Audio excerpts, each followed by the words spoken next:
Praise the Lord. നമ്മുടെ കർത്താവായ യേശു ക്രിസ്തുവിൻ്റെ ധന്യനാമത്തിൽ എല്ലാവർക്കും വന്ദനം. ഇന്ന് നമ്മൾ സംസാരിക്കുന്ന വിഷയം,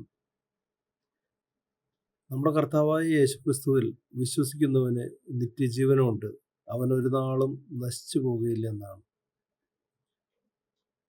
യേശു ക്രിസ്തുവിനെ ഒരു വ്യക്തി അറിയുന്നത് തന്നെയാണ് നിത്യജീവൻ.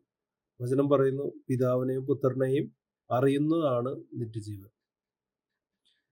നമ്മൾ കർത്താവിനെ അറിയുന്നത്, അതിനുള്ള ഏറ്റവും എളുപ്പമുള്ള വഴി എന്ന് പറയുന്നത് അവൻ്റെ വചനത്തിലൂടെയാണ്, അവിടുത്തെ വചനത്തിലൂടെയാണ്.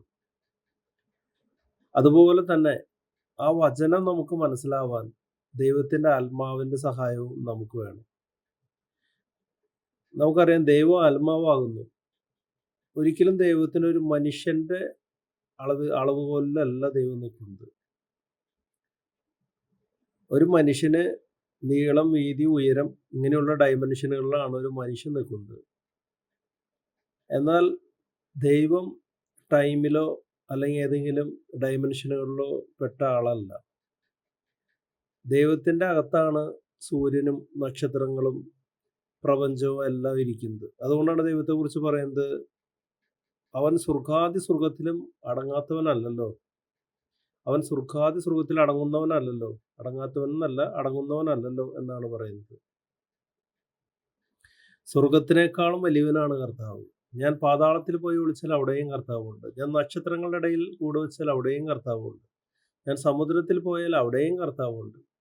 കർത്താവിൻ്റെ ആത്മാവിനെ വിളിച്ച് എനിക്ക് എവിടെ പോകാൻ കഴിയുമെന്ന് സങ്കീർത്തനം ചോദിക്കുകയാണ്. അപ്പൊ കർത്താവിൻ്റെ സാന്നിധ്യം എല്ലാത്തിലും ഉണ്ട്. കർത്താവ് ഈ നമ്മൾ കാണുന്ന ദൃശ്യവും അദൃശ്യമായ എല്ലാ പ്രപഞ്ചവും സൃഷ്ടിച്ച ആളാണ്. അതിനേക്കാളും വലിയവനും ആണ് കർത്താവ്. അതൊരിക്കലും ഒരു മനുഷ്യരൂപത്തിൽ നിന്നാൽ ദൈവത്തിന് സാധ്യമാവില്ല. കർത്താവ് ആത്മരൂപത്തിലാണ് നിൽക്കുന്നത്. കർത്താവ് ഒരു 33 കൊല്ലം മനുഷ്യ സാദൃശ്യത്തിലായി ഭൂമിയിൽ ജീവിച്ചു. മനുഷ്യരക്ഷ സാധ്യമാക്കിയതിന് ശേഷം വീണ്ടും ജീവിപ്പിക്കുന്ന ആത്മാവായി തീർന്നു. നമുക്കറിയാം, ആദിയിൽ വചനം ഉണ്ടായിരുന്നു. വചനം ആത്മാവായിരുന്നു. അവൻ ദൈവമായിരുന്നു, അല്ലേ? അവൻ മനുഷ്യരക്ഷയ്ക്കായി വന്നതാണ്, ദൈവത്തിൻ്റെ നീതിക്ക് വേണ്ടി. അപ്പോൾ ആ മനുഷ്യരക്ഷ പൂർത്തീകരിച്ചതിന് ശേഷം കർത്താവ് ഇന്ന് വീണ്ടും ജീവിപ്പിക്കുന്ന ആത്മാവാണ്. അവൻ ദൈവമാണ്. ഇത് നമ്മൾ തിരിച്ചറിയണം. അത് ഒരിക്കലും നമ്മുടെ ഒരു ഹ്യൂമൻ ഡയമെൻഷനിലല്ല കർത്താവ് നിൽക്കുന്നത്. ഈ പ്രപഞ്ചം മുഴുവൻ കർത്താവിൻ്റെ അകത്താണ് നിൽക്കുന്നത്. അപ്പോൾ നമ്മൾ കർത്താവിനെ ആരാധിക്കേണ്ടത് പരിശുദ്ധാത്മാവിലും ദൈവത്തിൻ്റെ ആത്മാവിലും അവിടുത്തെ വചനത്തിലുമാണ്. അതുകൊണ്ടാണ് ആത്മാവിലും സത്യത്തിലുമാണ് ദൈവത്തെ ആരാധിക്കണമെന്ന് പറയുന്നത്. അതിന് നമ്മളെ പ്രേരിപ്പിക്കുന്നത് പരിശുദ്ധാത്മാവാണ്. ഒരു വ്യക്തിക്ക് പരിശുദ്ധാത്മാവ് കിട്ടുന്നത് യേശുവിനെ കർത്താവ് രക്ഷിതവുമായിട്ട് സ്വീകരിക്കുമ്പോഴാണ്. യേശുവിൻ്റെ രക്തത്താൽ ആ വ്യക്തിയുടെ ഹൃദയം കഴുകപ്പെടുമ്പോഴാണ്. അവൻ്റെ മരിച്ചുപോയ ആത്മാവ് വീണ്ടും ദൈവത്താൽ ജനിക്കപ്പെടുമ്പോഴാണ്. അപ്പോൾ നമുക്ക് നമ്മുടെ കർത്താവ് രക്ഷിതവുമായിട്ട് സ്വീകരിക്കാം.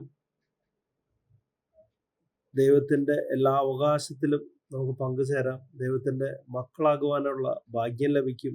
നിത്യജീവൻ്റെ അവകാശവും ലഭിക്കും. യേശു ക്രിസ്തു മുഖാന്തരം അതെല്ലാം സംഭവിക്കും.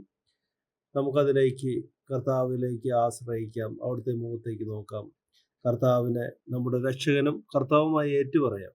ഈ വചനങ്ങളാൽ ദൈവം നമ്മളെ അനുഗ്രഹിക്കട്ടെ. ആമേൻ.